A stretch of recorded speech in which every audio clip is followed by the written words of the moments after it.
Жарандардын бирдиктүү салык декларациясын тапшыруусу боюнча документке өзгөртүү 3 жыл мурда эле кабыл алынган. Ага ылайык бардык жарандар киреше чыгашасы тууралуу маалымат берүүсү керек. Бирок көп өтпөй эч кандай мүлкү же иштеткен бизнеси жоктор киреше тууралуу маалымат берүүсү 2016 жылга калтырылган. Мындан улам жакындан тарта коомчулукта аны кантип тапшыруу керек деген суроолор жаралды. Түшүндүрүү иштери жүргүзүлбөгөндүктөн нааразылыктар да пайда болду. Ал ортодо салык кызматынын өкүлдөрү бул эреже дагы белгисиз мөөнөткө жылганын белгилешти. На сегодняшний день Бүгүнкү күндө кыймылдуу же кыймылсыз мүлкү жок жарандар үчүн декларация тапшыруу токтотулуп, ал белгисиз мөөнөткө жылдырылды. Учурда анын мөөнөтү каралып жатат. Бул убактылуу нерсе. Жакында чечилет деп ойлойм. Бул үчүн калкка алдын ала түшүндүрүү иштери жүргүзүлүп, даярдыктар өткөрүлөт. Декларациянын ызычуусу жок. Тынч тапшырууга даяр болуп калганда бул ыкманы кайрадан киргизебиз. Бүгүнкү күндө киреше тууралуу декларацияны автоунаасы, жери же 80 чарчы метрден ашык аянтты ээлеген кыймылсыз мүлкү барлар, ошондой эле бизнеси барлар тапшырып жатышат. Бул үчүн атайын бланктагы киреше салыгы деген бөлүмгө 2015 жылдагы кирешеси көрсөтүлөт. Ошондой эле анда чыгашалар бөлүмү да бар.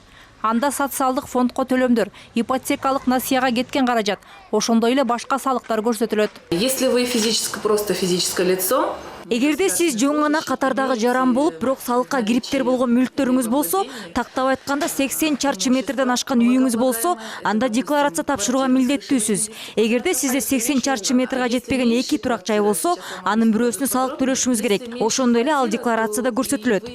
Негизи декларация бул төлөнгөн салыкты тастыктай турган документ. Андан тышкары аткаминерлердин чыныгы кирешесин аныктоо үчүн зарыл дешет салык кызматкерлери. Эгер декларацияда анын кирешеси төмөн болуп туруп, бирок ашкере кымбат баалуу унасы бар болсо, аны кайсы каражатка сатып алды деген суроо туулат.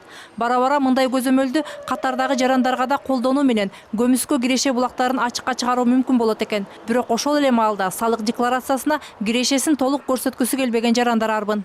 Салык төлөп берүү маданияты деле анча өрчүгөн эмес да.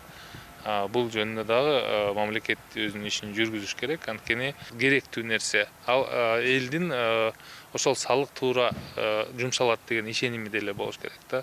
Азыркы күндө мындай ишеним азыраак болгондуктан мен ойлойм элдер дагы ошо салыгын толугу менен төлөгөндөн кичине качып турушат, өздөрүн кичине чектеп турушат. Ошол эле маалда тиешелүү документте киреше чыгашасы тууралуу туура эмес маалымат бергендерди жоопкерчиликке тартуу механизмдери да каралган эмес. Бул кемчиликтер жоюлмайынча бирдиктүү салык декларациясын киргизүү менен жарандардын киреше булактарынын ачык айкындуулугун камсыз кылуу мүмкүн эмес дешет эксперттер.